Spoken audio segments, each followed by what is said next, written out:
Give me $200,000 or you're dead to this family. My sister said that. Not a stranger, not a debt collector. My older sister Megan, 3 days after I made the mistake of sharing good news with the people I thought loved me. By Sunday dinner, there were 7 people at that table. One of them was my lawyer. One was the pastor my mother invited to guilt me into compliance. And by the time we got to dessert, the person crying wasn't me. It was Megan. But she wasn't crying about money. Before I go on, please take a moment to like and subscribe, but only if this story genuinely speaks to you. Drop your location and local time in the comments. I love knowing where you're all watching from. I'm Thea. I'm 31. I'm an accountant from a small town outside Columbus, Ohio. Now let me take you back to a Tuesday evening in March, the night I picked up the phone and made the worst call of my life. I don't play the lottery. I want that on the record. I'm the kind of person who tracks every dollar in a spreadsheet and brings lunch to work in Tupperware. But that Tuesday, I stopped to fill up my tank at a speedway outside Westerville, and there was a Mega Millions sign on the counter, $2. I thought, why not? 4 days later, I'm sitting in my apartment staring at my phone screen, checking the numbers for the 3rd time. Then the 4th, then the 5th, $1.2 million. After taxes, about $740,000. Still enough to change my life. Enough to finally buy a house.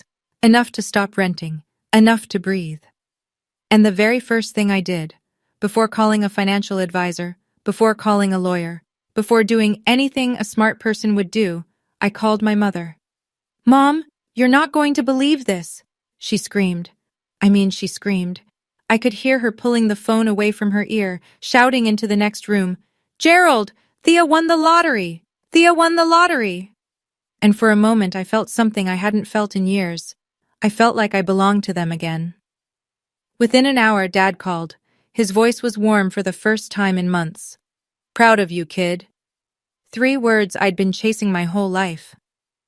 Within 2 hours, Megan called, sweet as honey. "Oh my God, Thea, I'm so happy for you. We should celebrate. We should do a family dinner." Then she asked a question that seemed harmless at the time. "So, how much was it after taxes?" I told her. Because I trusted her.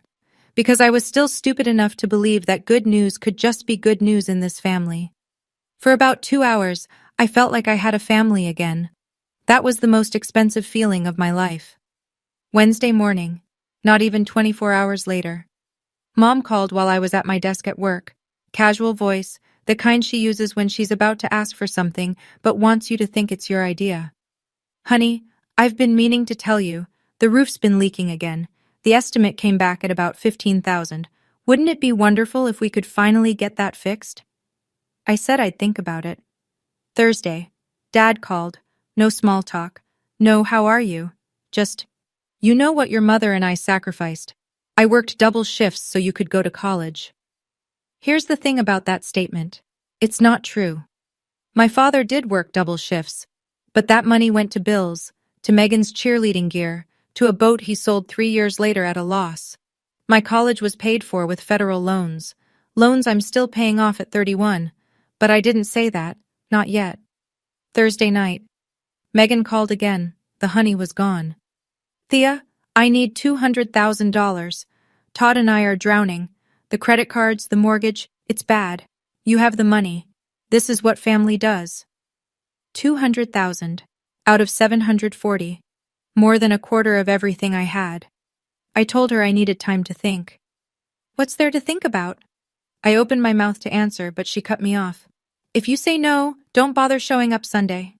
She hung up. I sat in my apartment, lights off, phone still in my hand. 3 days ago, I was nobody to these people. I got one check, and suddenly the whole family had a claim on my life. I just didn't know yet how organized that claim was about to get. Friday morning, my phone buzzed with a text from a number I hadn't seen in months. Pastor David Patterson from Mom's church. "Thea, your mother reached out to me. She's concerned about you. Generosity is a blessing. I hope you'll pray on this. Call me anytime." So Mom had gone to the church. Of course she had. That's Donna Andrews' playbook. When guilt doesn't work at home, take it public.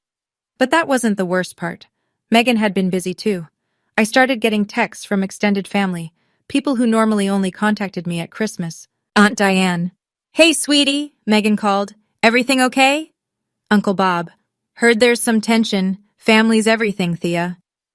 And then, the one that actually made me sit down on the bathroom floor at work. Grandma Ruth, 81 years old. The woman who taught me to bake pies when I was 9. Her text read, I'm disappointed in you, sweetheart. Megan had gotten to her. Megan had called every single person in the family and told her version, the version where I was the villain. I checked my phone again, a notification from Facebook. Megan had posted in our family group, Pray for our family. Some people forget what blood means when money shows up. 14 reactions, 8 comments, all supportive of Megan.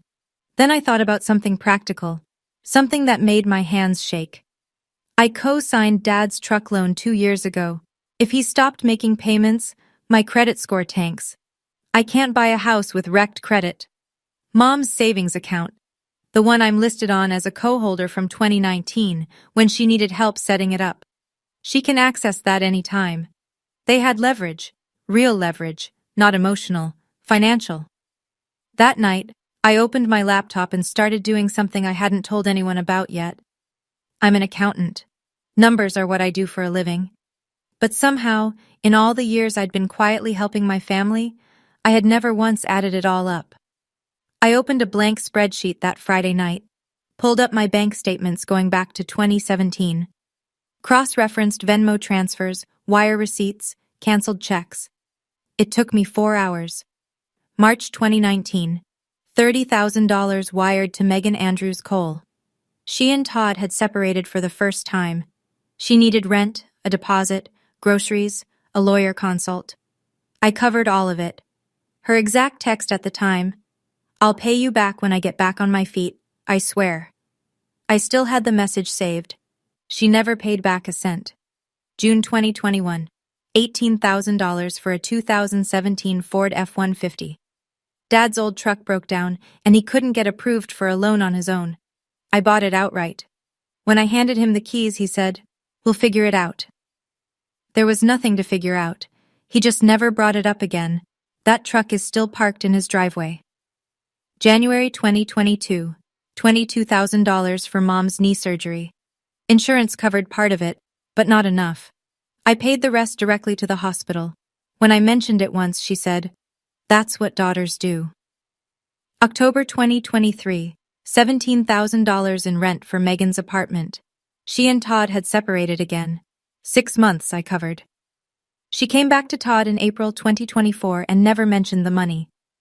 I stared at the bottom of the spreadsheet. $87,000. $87,000. I'd never seen it as one number before. I'd always thought of each one as a separate thing, a favor here, a gift there. But sitting in my apartment at midnight, looking at that total, something shifted in me. I wasn't angry, not yet. I was just awake. I spent Saturday morning running the math on what happens if I do nothing. If I give Megan $200,000, I lose more than a quarter of my after-tax winnings. The house I've been saving for disappears. I go back to renting, back to Tupperware lunches, back to watching my bank account like a heart monitor. And Megan learns, for the 5th time, that screaming loud enough works. If I stay silent and refuse, Megan controls the narrative. She's already turned Grandma Ruth. She's already got the church involved. Dad has the truck loan. If he stops paying out of spite, my credit craters. Mom has access to that joint savings account. They can squeeze me without ever raising their voices. But those were the financial calculations. The real math happened at 2:14 p.m. on Saturday, when my phone rang and the screen showed Megan's number. It wasn't Megan. Auntie Thea? A small voice, shaking. Mommy says you don't love us anymore. Is that true? Lily, 7 years old, the kid I take to the zoo every spring, the kid who made me a card last Christmas that said, best aunt in the world, because she hadn't learned to spell aunt yet. Megan had put her daughter on the phone, or Megan had said those words in front of her daughter knowing she would call. Either way, she used a 7-year-old child as a weapon. Lily, honey, I love you. That will never change. Then why is Mommy crying? I closed my eyes. Something in me shifted past the point of repair. You can take my money.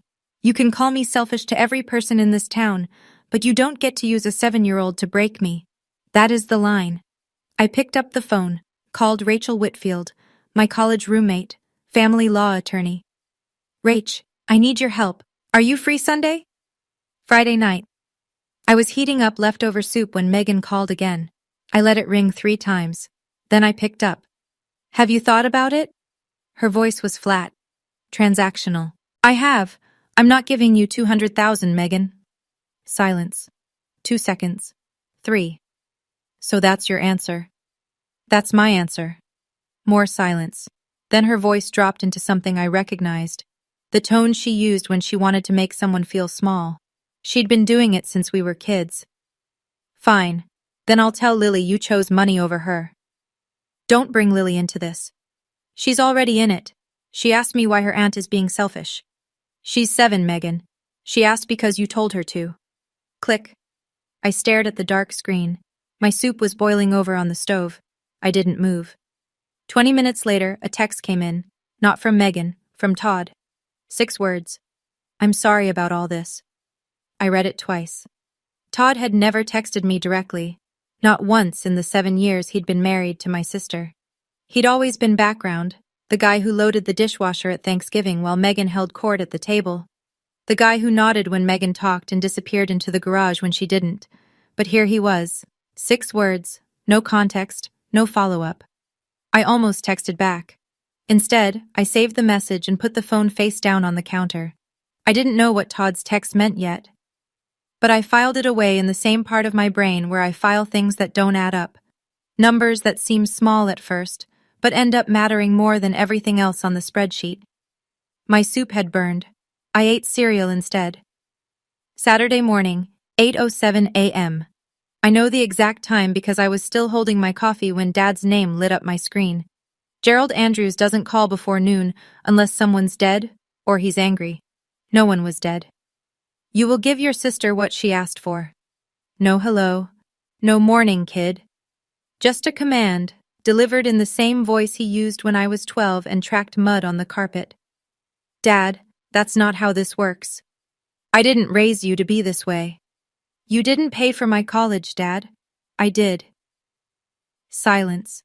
The longest silence I'd ever heard from my father. Gerald Andrews always has something to say. He has opinions on everything. Football, politics, how his neighbors mow their lawn. But when I said that sentence, there was nothing. Just the sound of Fox News playing in the background. When he finally spoke, his voice was harder. Sunday dinner. Be there. And bring a better attitude. I'll be there, but I'm bringing something else. He hung up. I sat at my kitchen table and realized I was shaking. Not from fear, from the fact that I had just talked back to my father for the first time in 31 years, and the sky hadn't fallen. The earth didn't crack. I was still here, still breathing, still holding a cup of coffee that was going cold. I called Rachel. She picked up on the first ring.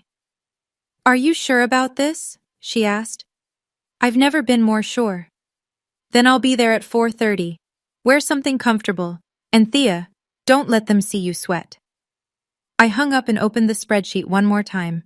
87,000. I printed it, every page. Then I put it all in a folder and set it by the front door. Okay, I need to pause here for a second. In my experience, moments like these, where your own father tells you that you owe him, those don't come from nowhere. He lost his job 5 years before this. He'd been sitting at home, watching his younger daughter become more financially stable than he ever was. I'm not excusing it, but I understand the wound underneath it.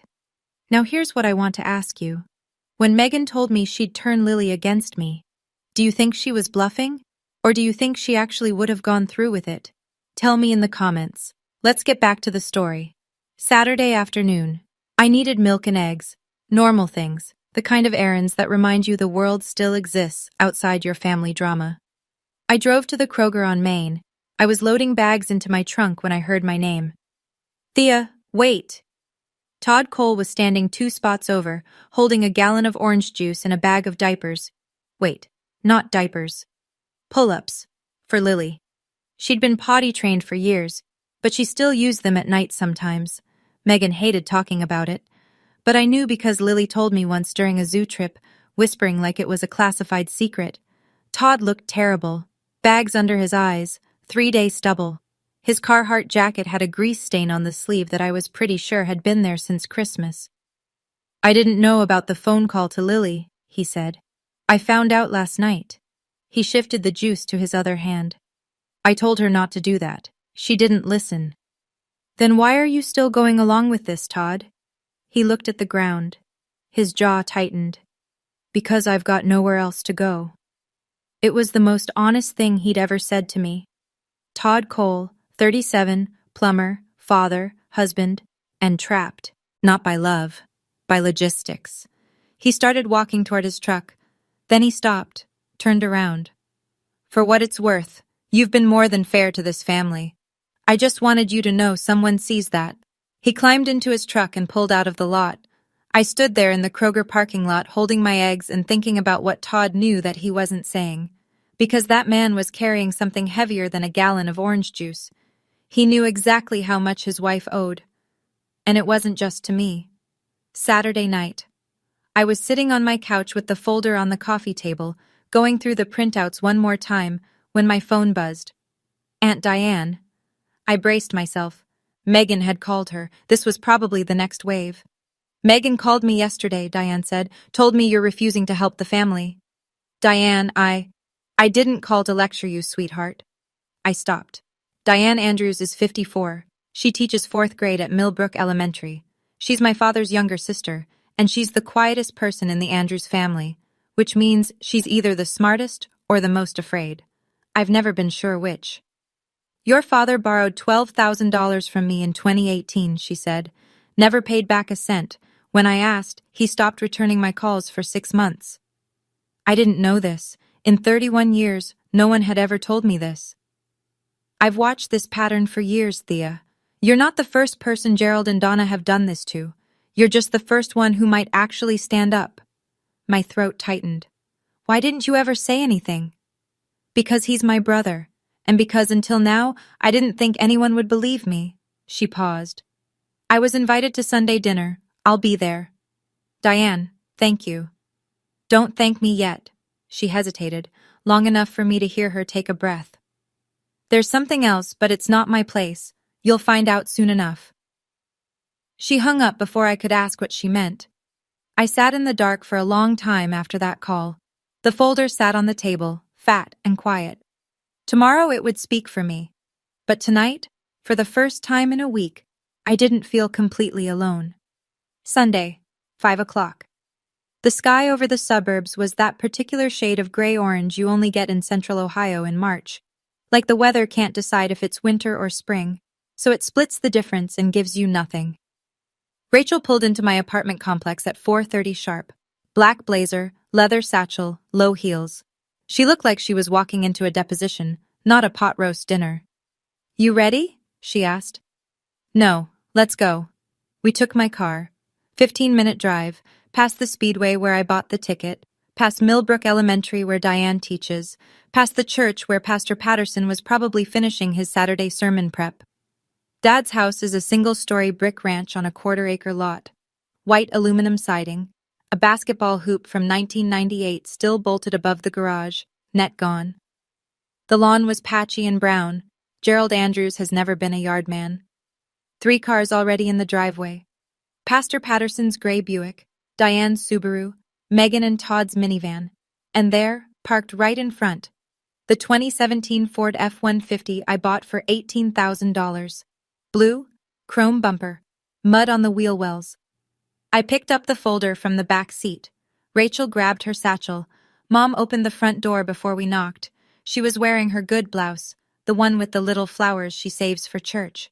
Her eyes went straight to Rachel. Who's this? This is Rachel, my friend. She's joining us for dinner. Donna's smile thinned.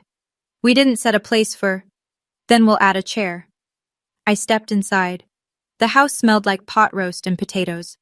Fox News murmured from the living room. The dining table was already set. 7 places, carefully arranged. I noticed immediately where they'd put me, directly across from Dad, like a defendant facing a judge. Everyone was already seated when we walked in.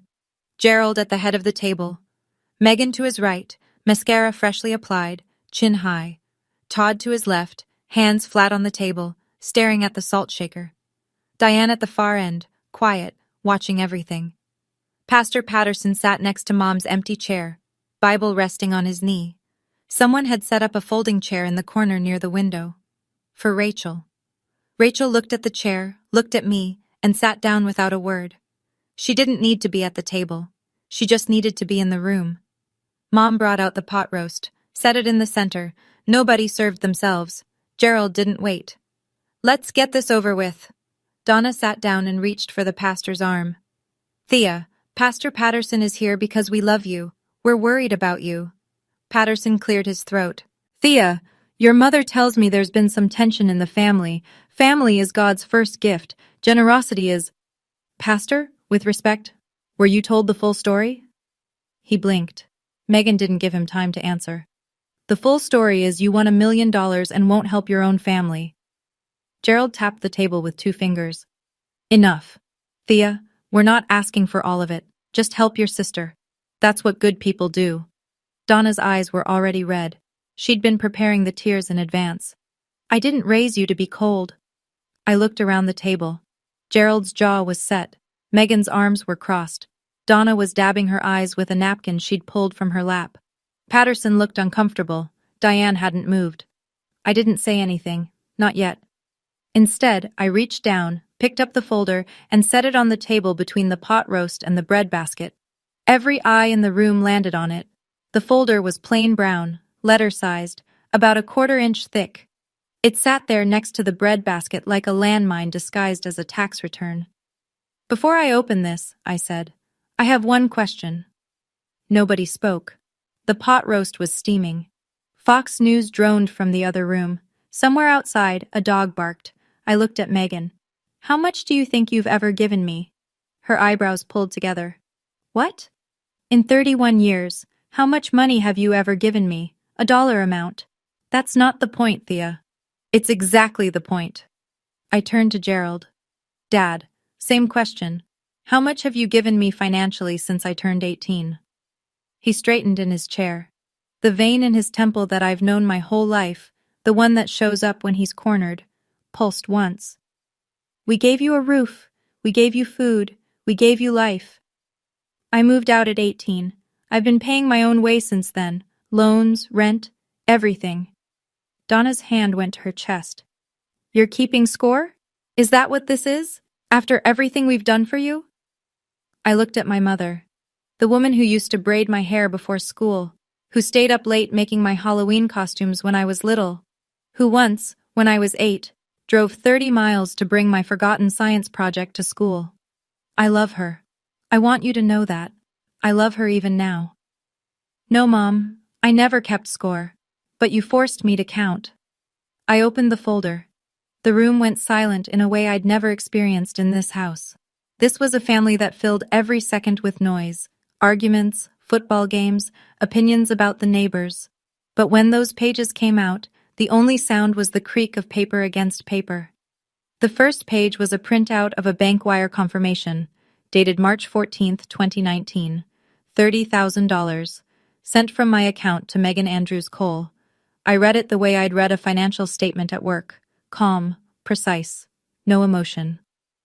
March 2019, $30,000 wired to Megan. Purpose, rent, security deposit, groceries, and a legal consultation during her first separation from Todd. Megan's chin lifted. That was a gift. I pulled the second page, a screenshot of a text message, the date and timestamp clearly visible. Megan's exact text, March 16, 2019. I'll pay you back when I get back on my feet, I swear. You never paid back a cent. Rachel stood from her folding chair, walked over, and placed a copy of the printout in front of Pastor Patterson. He looked at it the way a man looks at a letter he didn't expect to receive. I continued. October 2023, $17,000, 6 months rent for Megan's apartment, her second separation from Todd. Megan's face was changing. The defiance was still there, but something underneath it was shifting. The first crack in the wall. That was different. I was in a bad place. I know you were. And I helped. Your text from that period, here on page 4, reads, I promise I'll make it up to you. You didn't. I set the pages down and looked at Pastor Patterson. He was reading the printout Rachel had given him, glasses low on his nose. He looked up at Donna, then back at the page. I watched his face carefully. This was a man who had walked into this house 40 minutes ago, believing he was there to counsel a selfish daughter. He was now reading proof that the story he'd been told was missing about 60 pages. He didn't say anything yet, but his jaw tightened. I turned to the next section of the folder. June 2021, $18,000. A 2017 Ford F-150 for Gerald Andrews. I looked at my father. He was gripping the edge of the table with both hands. Dad, have you made a single payment back? He didn't answer. The vein in his temple was throbbing again. The truck, his truck, the one he drove to the hardware store, and the barber and the VFW haul every week, was sitting right outside in the driveway. Everyone at the table could see it through the window. I moved to the next page. January 2022, $22,000. Mom's knee surgery. Insurance covered a portion. I paid the remaining balance directly to the hospital. Donna's face crumpled. I'm your mother. That's what children do. Then what do parents do, Mom? No answer. Just the sound of Donna folding and unfolding her napkin. Total across 8 years. I laid the final summary page flat on the table. The number was printed in bold at the bottom.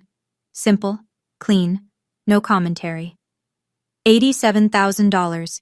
That is what this family owes me, not the other way around. I closed the folder, didn't slam it, didn't raise my voice, just pressed the cover shut and set my hands flat on either side of it. Diane spoke first.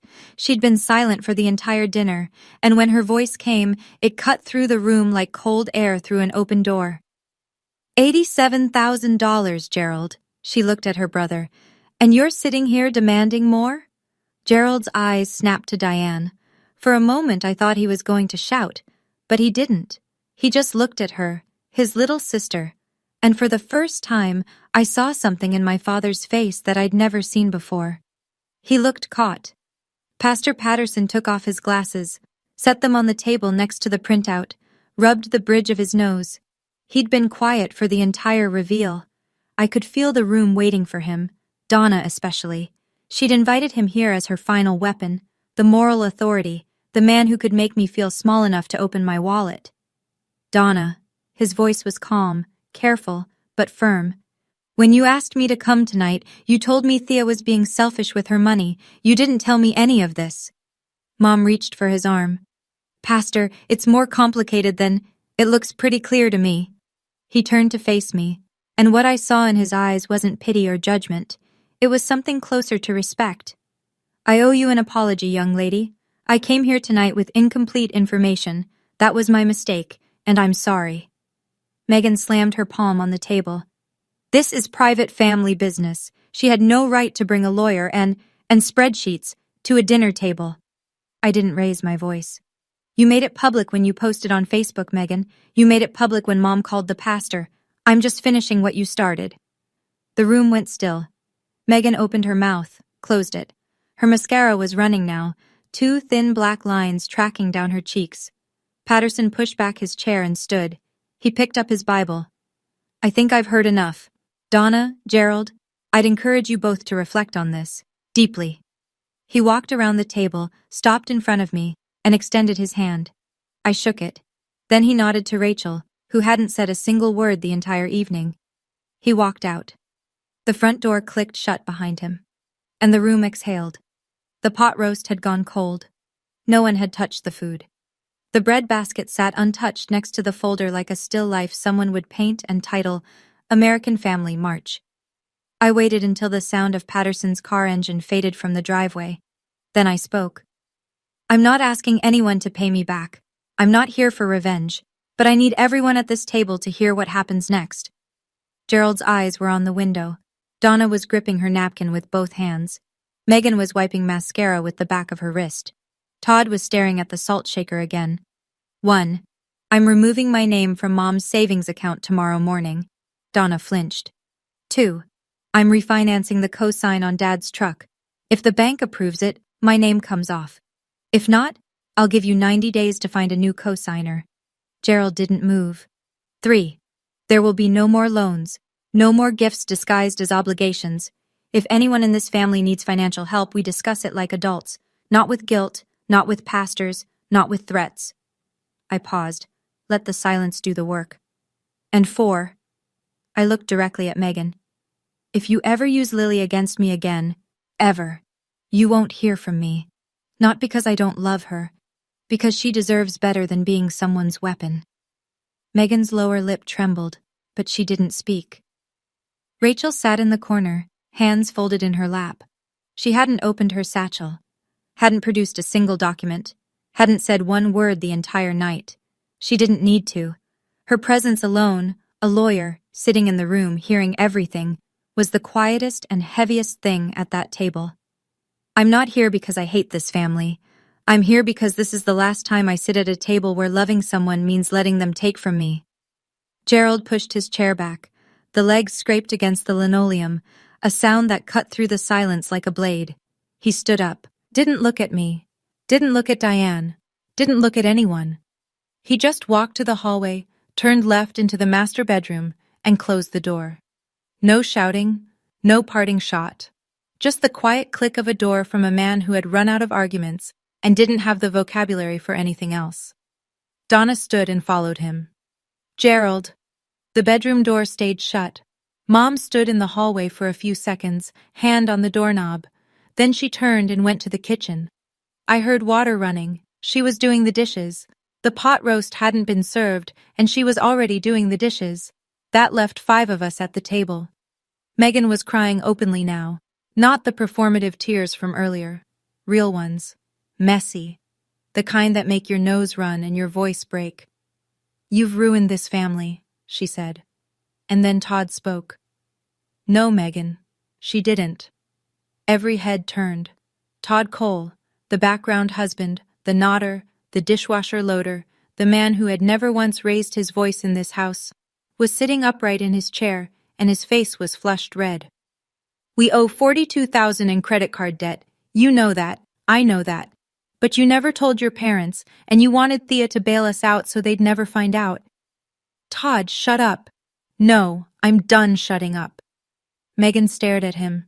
This wasn't a betrayal. This was something worse for her. It was the truth from the one person she assumed would never say it out loud. She looked around the table. Diane, me, Rachel. Nobody was coming to save her. Megan covered her face with both hands and sobbed. She wasn't crying about the money. She was crying because the last secret she had was gone.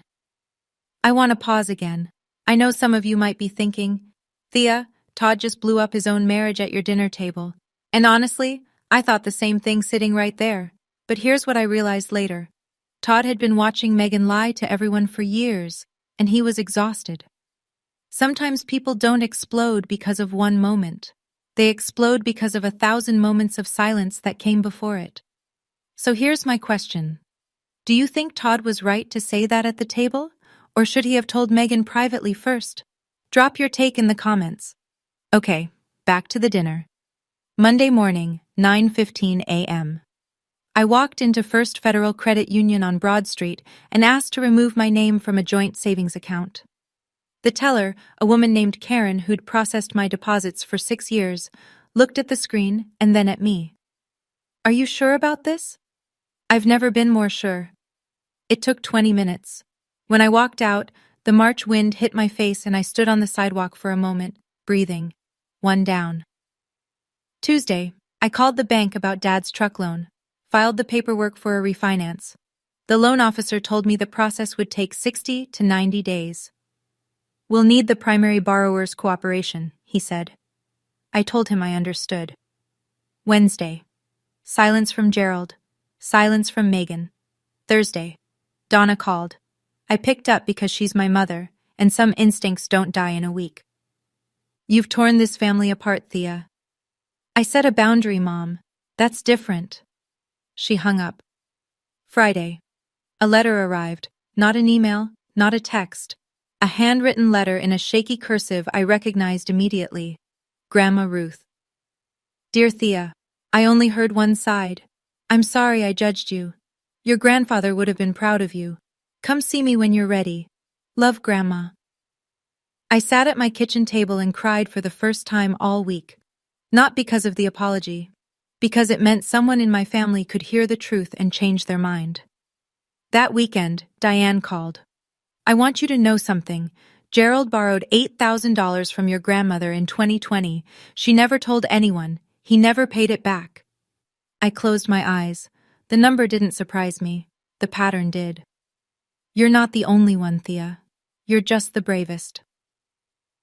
2 weeks after Sunday dinner, Diane told me that Megan and Todd had started marriage counseling. I didn't ask for details. It wasn't my business.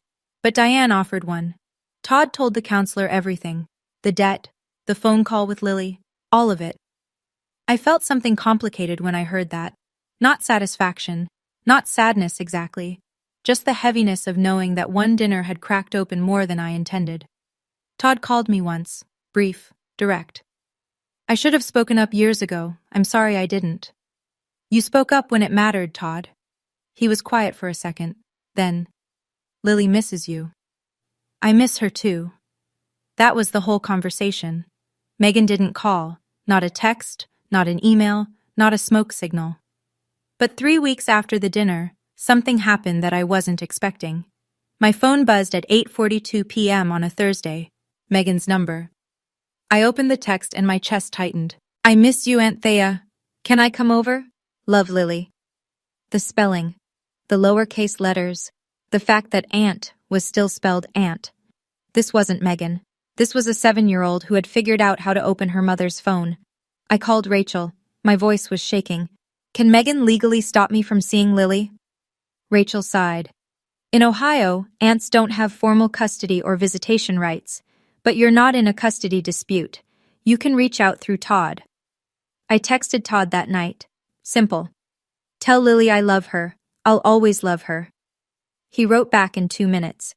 She knows. She told me she sent you a text on Megan's phone. Megan doesn't know. A 7-year-old girl sneaking her mother's phone to tell her aunt she missed her. That child knows who actually loves her. Kids always do.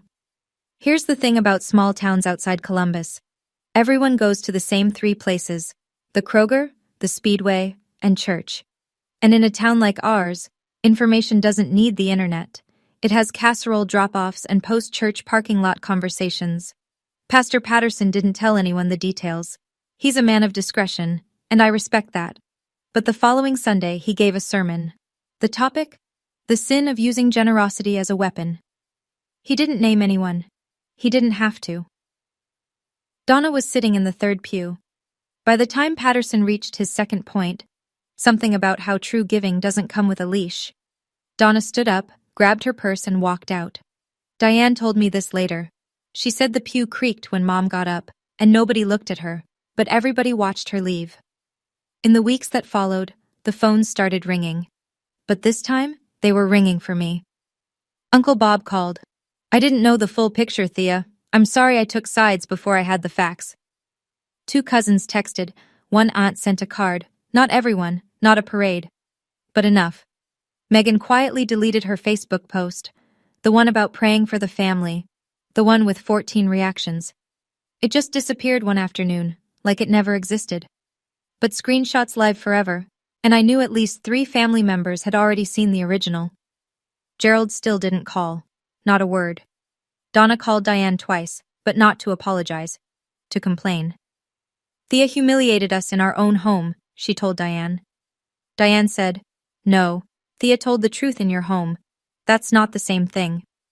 I didn't ask anyone to take sides.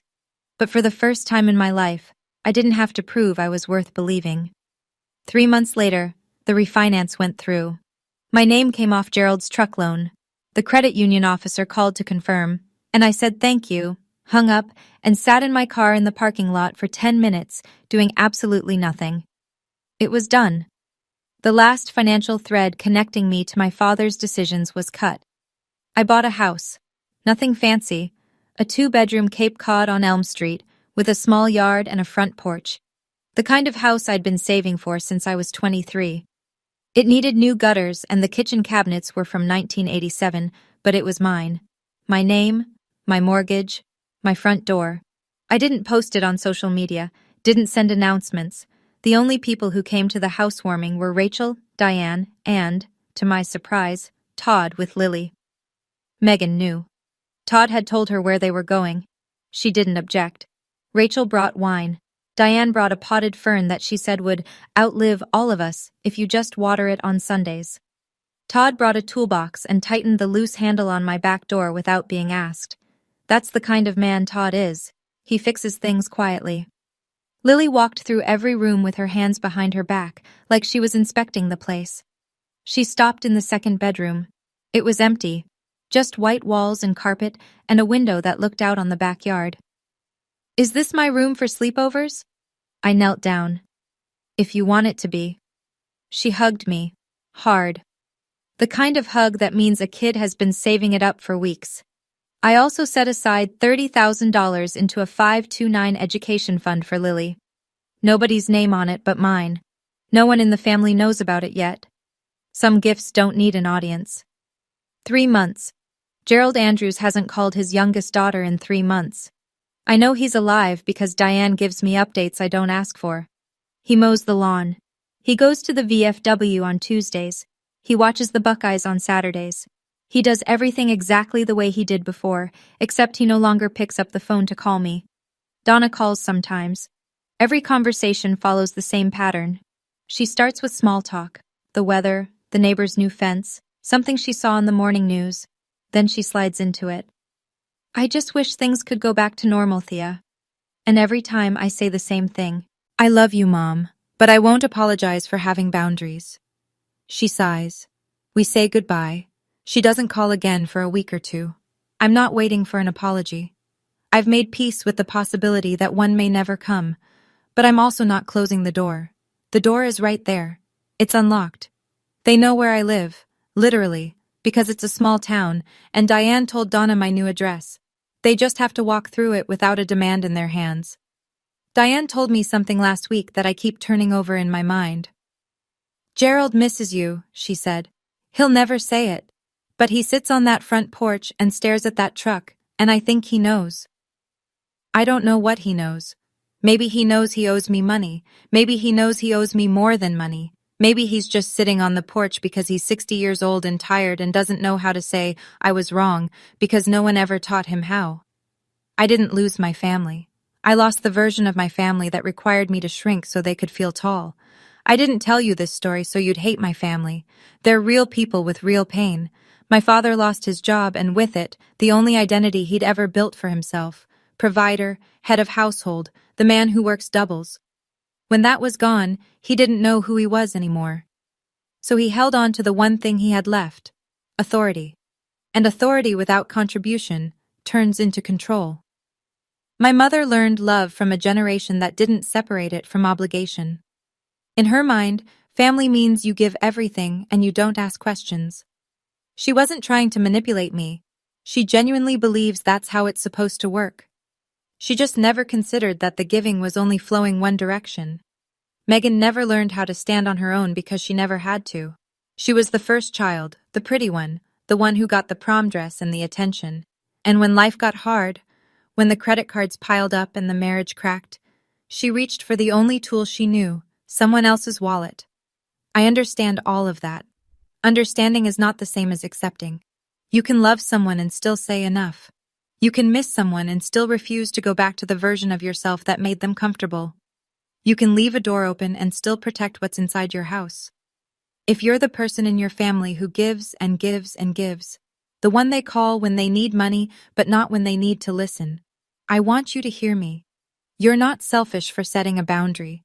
You're not cold for asking to be treated like a person instead of a bank account.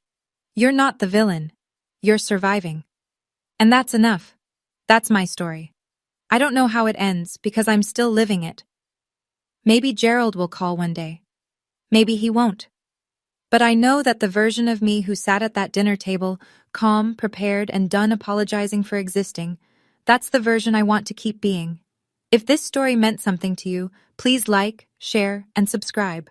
And if you've got your own Sunday dinner moment, The one where you finally stopped shrinking?